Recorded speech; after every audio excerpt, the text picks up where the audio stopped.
warahmatullahi wabarakatuh.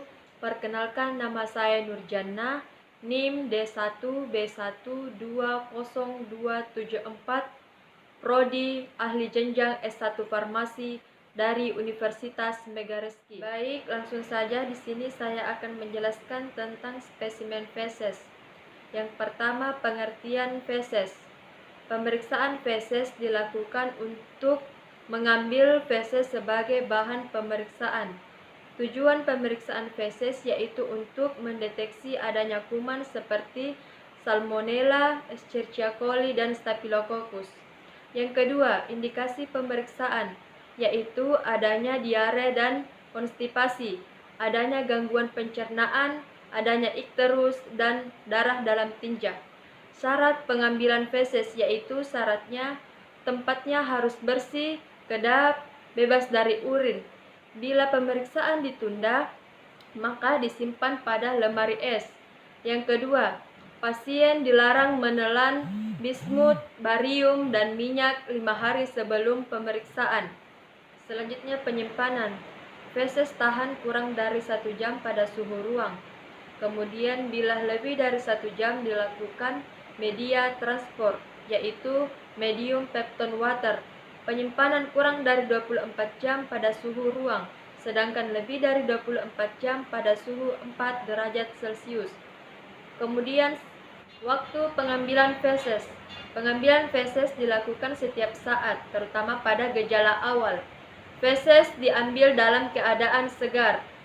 Alat-alat yang digunakan untuk pengambilan feses yaitu sarung tangan, spatel steril, vaselin, lidi, kapas steril, pot tinja, dan tisu. Proses pengambilan feses pada bayi.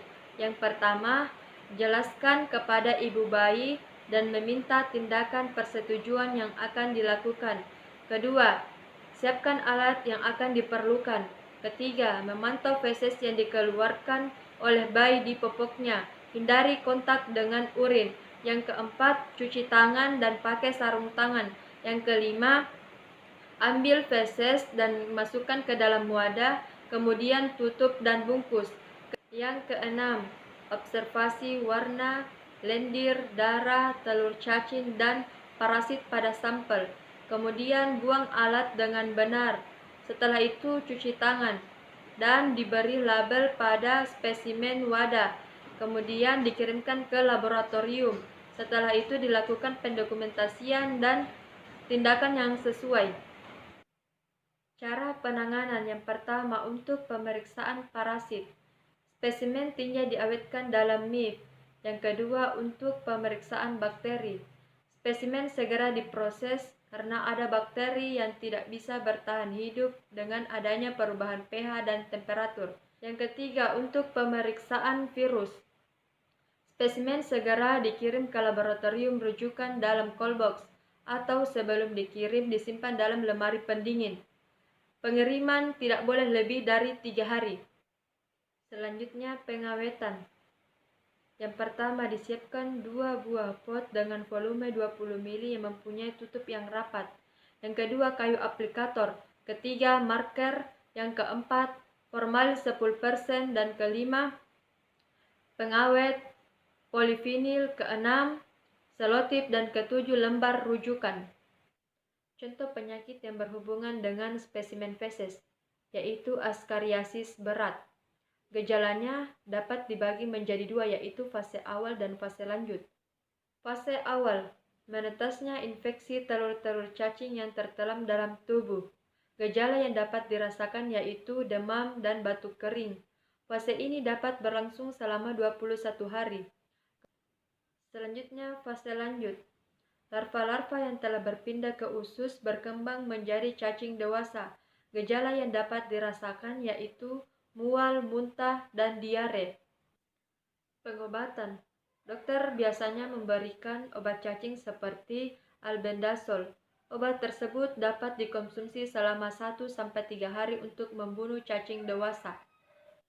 Faktor pencetusnya ada 3, yaitu yang pertama, usia. Yang kedua, cuaca yang hangat, dan yang ketiga, sanitasi yang buruk. Baik, di sini saya akan menjelaskan tentang spesimen Sperma. Yang pertama, pengertian. Sperma adalah sel gamet dari laki-laki. Sel ini terdiri dari 3 bagian, yaitu yang pertama, bagian kepala, yang kedua, bagian tengah atau leher, yang ketiga, bagian ekor.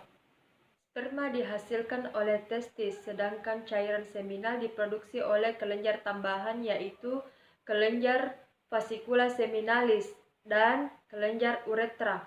Yang kedua, cara pengambilan spesimen sperma. Yang pertama, dilakukan puasa seksual selama 2-7 hari. Yang kedua, wadah bersih, tidak terbuat dari logam, plastik, atau karet. Pemeriksaan dilakukan maksimal 1 jam. Kemudian penyimpanan tidak boleh di bawah 20 derajat Celcius atau di atas 40 derajat Celcius. Yang ketiga, pengawetan spesimen sperma dengan menggunakan metode freeze drying. Yang pertama, terlebih dahulu dilakukan perseleksian dengan cara swim up, dengan menetapkan cairan semen pada bagian dasar tabung yang berisi medium, dan sperma dibiarkan berenang hingga ke permukaan medium. Yang kedua, sperma yang mencapai permukaan medium diambil menggunakan pipet mikro dan dimasukkan ke dalam tabung sebanyak 0,5 mili untuk dibekukan pada suhu 80 derajat Celcius. Kemudian yang ketiga, hasil dari freeze drying kemudian disimpan di dalam desikator pada suhu 4 derajat Celcius selama 1 minggu. Yang keempat, penyakit yang berhubungan dengan pemeriksaan spesimen sperma. Yang pertama, leukositoospermia. Kondisi ini terjadi ketika ditemukan banyak sel darah putih dalam air mani. Yang kedua, nekrozoospermia. Kondisi ini terjadi ketika sel sperma dalam air mani mati dan tidak melakukan pergerakan. Kemudian yang ketiga, teratozoospermia. Kondisi ini terjadi ketika bentuk sperma tidak normal, seperti memiliki kepala atau ekor lebih dari satu. Yang kelima, cara pengobatannya yaitu yang pertama, berhenti merokok, yang kedua, olahraga yang teratur, dan yang ketiga, kurangi mengkonsumsi alkohol. Selanjutnya di sini saya akan menjelaskan tentang spesimen darah. Pemeriksaan darah adalah serangkaian pemeriksaan dengan menggunakan sampel darah yang didapatkan melalui pembuluh darah pada bagian tubuh tertentu. Tujuan dari pemeriksaan darah yaitu untuk mendeteksi kemungkinan adanya racun, efek obat, atau zat tertentu, dan mengetahui kondisi kesehatan secara keseluruhan. Adapun cara pengambilan spesimen darah pada orang dewasa yaitu diambil pada bagian ujung jari. Yang pertama, bersihkan tempat yang akan ditusuk memakai kapas beralkohol 70% dan biarkan sampai kering. Yang kedua, peganglah bagian yang akan ditusuk supaya tidak bergerak dan tekan sedikit supaya rasa nyeri berkurang. Kemudian yang ketiga, tusuklah dengan cepat memakai lancet steril. Dan yang keempat, setelah penusukan selesai, tempat tusukan ditutup dengan kapas beralkohol dan biarkan sampai darah tidak keluar. Adapun penanganan spesimen darah yaitu yang pertama, suhu, yang kedua, cahaya, yang ketiga, pelabelan, yang ketiga, pengemasan, dan yang kelima, transportasi. Adapun prosedur penyimpanan sampel, yang pertama, spesimen disimpan dalam wadah tertutup rapat. Yang kedua, wadah diberi label yang berisi tentang identitas pasien, tanggal, jam, pengambilan, dan jenis tes yang diminta. Yang ketiga, wadah yang sudah mengandung spesimen ditempatkan pada lingkungan yang sesuai dengan tenggang waktu penyimpanan sesuai dengan jenis tes yang diminta. Pengawet spesimen darah. Pengawet yang digunakan adalah jenis pengawet antikoagulansia. Antikoagulansia adalah suatu bahan kimia yang dapat menekan, menunda, atau mencegah pembekuan darah. Jenis-jenis antikoagulansia. Yang pertama, etilen diamin tetraasetat. Yang kedua, natrium fluorida. Yang ketiga, natrium oksalat. Yang keempat, natrium sitrat. Yang kelima, CPDA. Dan yang keenam, heparin. Selanjutnya, penyakit yang berhubungan dengan pemeriksaan spesimen darah yaitu diabetes.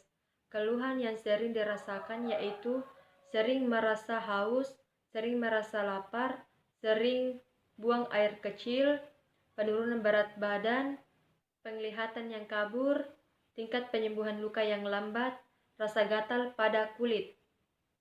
Adapun faktor pencetusnya yaitu faktor genetik, faktor merokok, faktor berat badan, faktor makanan. Adapun pengobatannya yaitu terbagi atas dua. Yang pertama, terapi tanpa obat dan terapi obat. Terapi tanpa obat ini terbagi atas dua, pengaturan diet dan olahraga.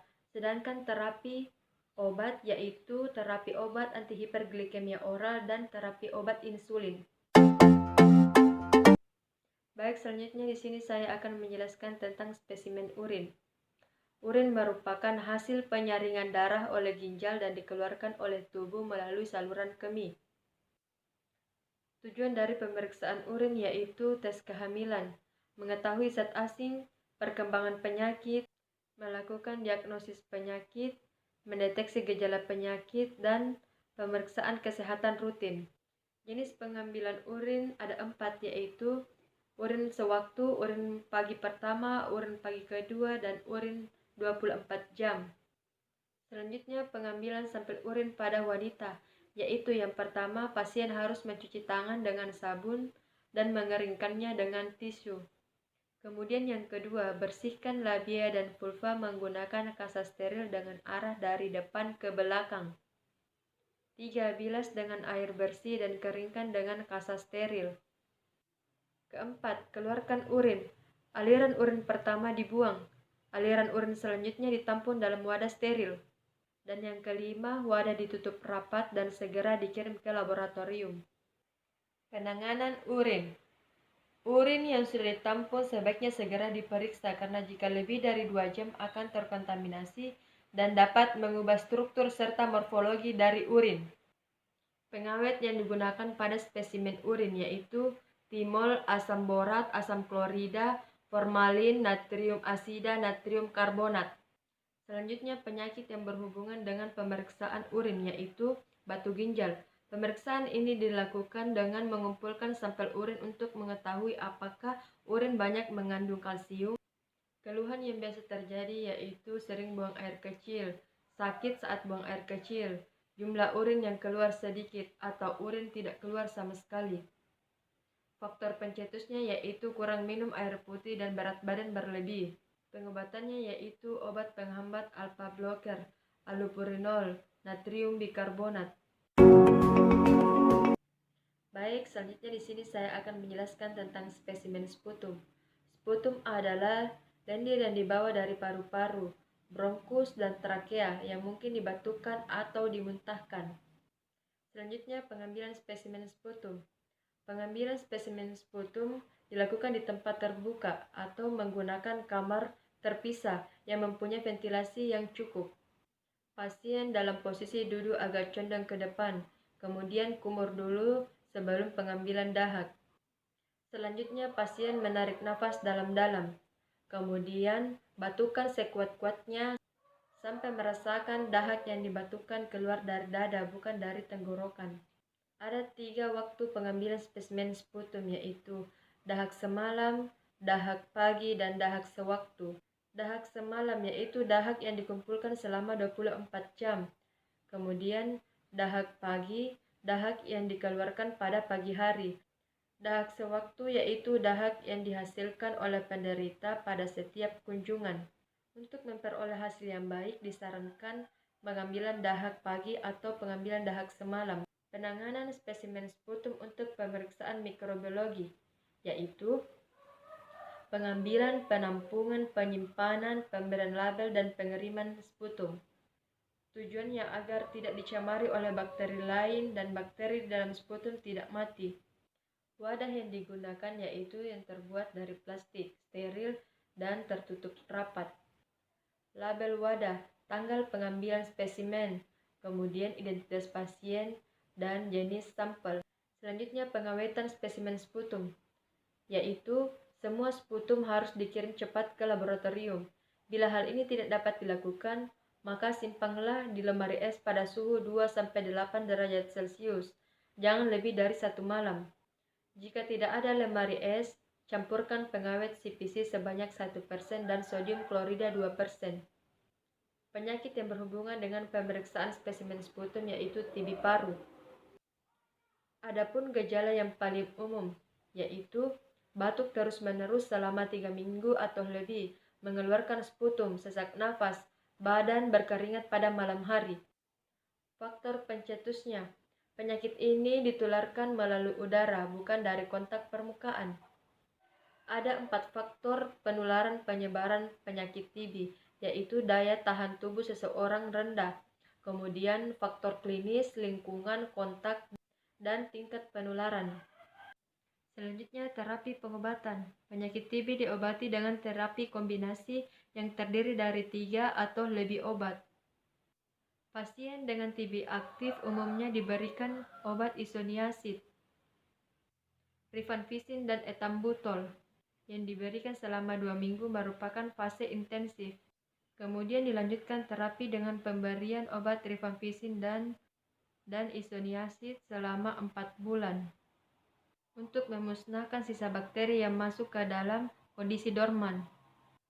Baik, lebih dan kurangnya mohon dimaafkan. Wassalamualaikum warahmatullahi wabarakatuh.